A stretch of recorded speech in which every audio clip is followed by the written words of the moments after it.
beloved Boss Mike Cervera. Yo! Magandang umaga, magandang hapon at magandang gabi sa mandako na mundo.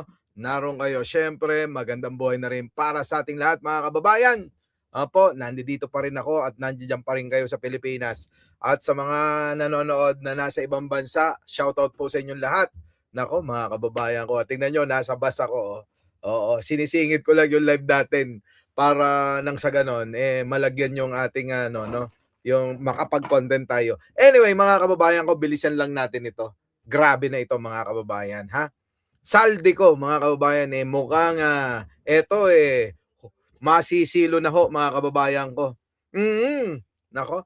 Oo, shoutout po sa inyong lahat dyan, ha? Yung mga hindi ko nakikita, sila Joji, sila Alicia Duran, Pachuchay, sino pa? Si Tiger 999, PM mo na ako, oo. Tapos ikaw, Lucy San Ramon. Nako. Eto na. Oo, paki-shoutout po yung ating mga bisita. Sino pa ba? Si Marites Musni nandyan. Oo.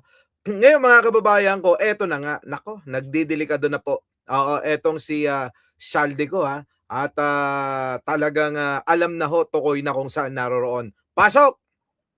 Nasa Portugal si Zaldico, posibleng hilingin ng Pilipinas sa lider nito ang pagpauwi sa dating mambabatas. Maaari ang idaan sa Interpol. Nakatutok si Ivan Mayrina.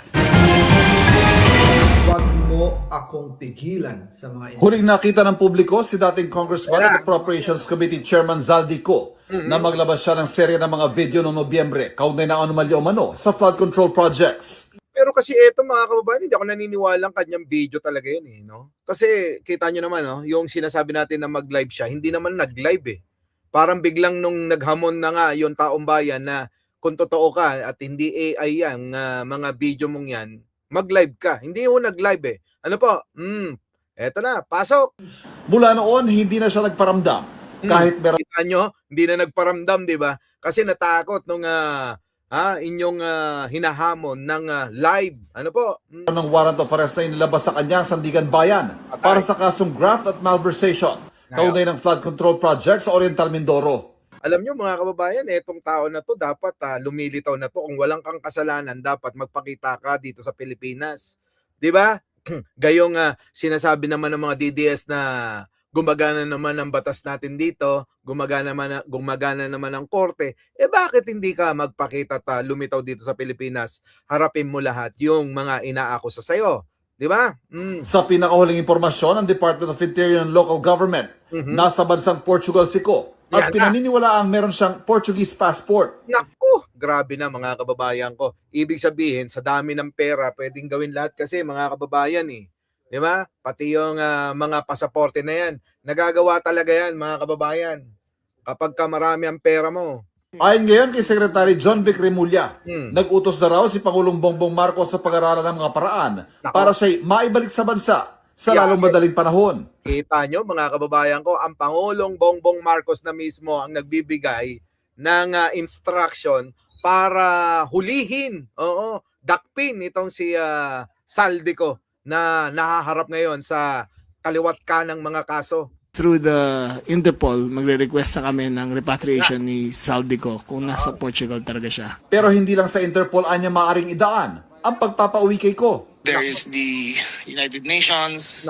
There are other So, ibig sabihin mga kababayan, sa seryosong paglutas at pagsugpo ng korupsyon ni Pangulong Bongbong Marcos, lahat na ng resources, lahat na ng kakilala, lahat na lang ng pwedeng lapitan, gagawin na. Dapat ganun, mga kababayan ko. Yeah? At talagang ang Pangulo, makikita nyo naman, seryoso sa kanyang, sa kanyang mga gustong mangyari, di ba? agencies which we can pass through. So pinapag-aralan niya sa amin kung paano gagawin. Lahat yan ikinukonsidera, lalo't walang extradition treaty ang Pilipinas sa Portugal. Isang formal na kasundo ang nag-oobliga sa isang bansa na isuko ang isang puganting nagtatago sa kanilang bansa para paharapin sa paglilitis. Kasi mga kababayan, katulad ng ginawa ng Interpol kay Digong, tayo ay tumalima o sumunod, sumunod tayo mga kababayan sa ating commitment sa kanila. Kaya nga ho si Digong mga kababayan ay nailipad patungo sa dahig yan. A treaty will take too long. A treaty Yun. takes years and years to do. Mm. So the other avenues possible, in-instruction sa amin ay pag-aralan namin kung paano natin magagawa ang extradition niya not passing through a treaty. Ibinasura naman ng Sandigan Bayan 5th Division ang motion for reconsideration ni Ko Wala sa na. desisyon nagdedeklara sa kanya bilang isang fugitive at nagkakansela sa kanyang pasaporte. Ayon sa Sandigan Bayan, hindi raw maaaring sabay na umiiwas sa legal authority ang isang tao Correct. habang humihingi ng protection dito. Tama, alam nyo mga kababayan ko, maliwanag naman kasi na guilty na talaga to si Saldico eh. Kaya kailangan natin talaga mapauwi ito. Baka naman may tumutulong na ibang tao para manatili sa ibang bansa ito eh. Alam mo mga kababayan, alam nyo na siguro kung sino yan. Sa kaso ni dating Congressman Arnulfo Teves, wala ring extradition treaty ang Pilipinas sa pinagtaguan niyang bansa na Timor-Leste. Yan. Pero naidaan ito sa personal accommodation ng leader ng nasabing bansa. Yon. Kaya napauwi si Teves. Kita nyo, ganun kagaling ang Pangulong Bongbong Marcos.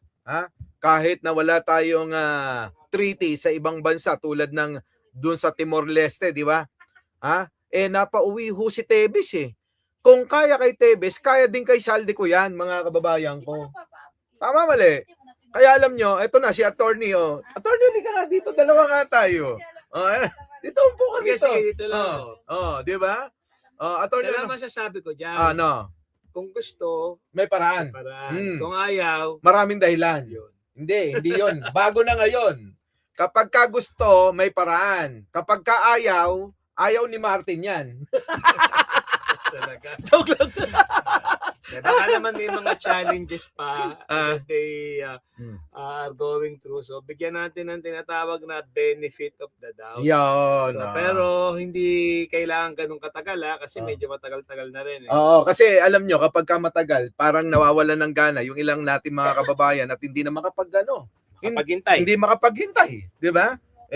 Tama. Di ba? Kasi, ayun ang kasi iniisip nila eh. Na para bang tila mabagal ang proseso, kaya yan ang nangyayari. Nasisira ang Pangulo.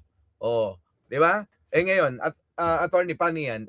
Sabi ng ating mga kinaukulan tulad ni John Vic Remulla na pwede naman palang idaan sa United Nations at pwede rin idaan sa Red Notice o Interpol itong pagdakip kay Saldico. Dahil tukoy na nila kung nasa Portugal daw. Ang pinakamabilis sana, kung sakaling hindi pa nakakakuha ng citizenship si Saldico kung saan man siya naroon, siya ay madaling matugis dahil siya ay undocumented alien. At kahit yung local police kung saan siya nagtatago, maaari siyang arestuhin. Similar doon sa ginawa kay Alice Guo. So si Alice Guo, hindi naman siya na-extradite and all dahil ng claim ng Pilipinas, siya ay hindi Pilipino. Kundi siya ay undocumented dahil wala na siyang pasaporte. So nakipagtulungan ng pamahalaan ng Malaysia ba o Indonesia at yun nadakip siya. Pero ito daw si Saldico, pinaniniwalaan at posible daw na meron daw pasaporte ng Portugal. Yun paano ang yun? isang bagay na magiging very challenging kasi ang pag-issue ng citizenship is a political question eh. Yan ay nagiging depende doon sa bansa kung ito ay i-revoke o hindi, no? So pero may proseso pa rin kasi siguro kung ang ating pamahalaan ay magko-cooperate sa kung saan man siya naroon at sasabihin na itong si Saldico ay ginagamit lamang ang pagkuha ng kanyang foreign citizenship sa pagtakbo sa isang napakabigat na kasalanan sa mamayang Pilipino at aapila doon sa bansa na yun na i-revoke ang kanyang citizenship ay pwede rin gawin. Bansa na yun. Pwede rin pala. So, kaya nga sabi ko kanina kung gusto ay may mga paraan naman. Kaya lang, sa dami ng trabaho ng Pangulo, dapat dyan yung mga ibang law enforcement agencies at even ng DFA natin ay Sila na talagang, gumawa. gagawa. Dapat talaga. tumulong na. Tumulong. Kasi parang lagi na lang inaasa kay Pangulong Bongbong, ginagamit yung charm ni Pangulo na para bang presidente to presidente na dapat ang mag-usap diyan, parang ganon. Pero minsan kailangan nyo rin na umaksyon na pwede naman ninyo na gamitin ng pangalan ng Pangulong Bongbong Marcos para maisakatuparan yung paghuli at pagdakip na nga kay Saldico. 'Di ba? So yan, mga kababayan, ano masasabi nyo po diyan? Kasi etong si Saldico marami nang gigil diyan. Our beloved Boss Mike Cervera.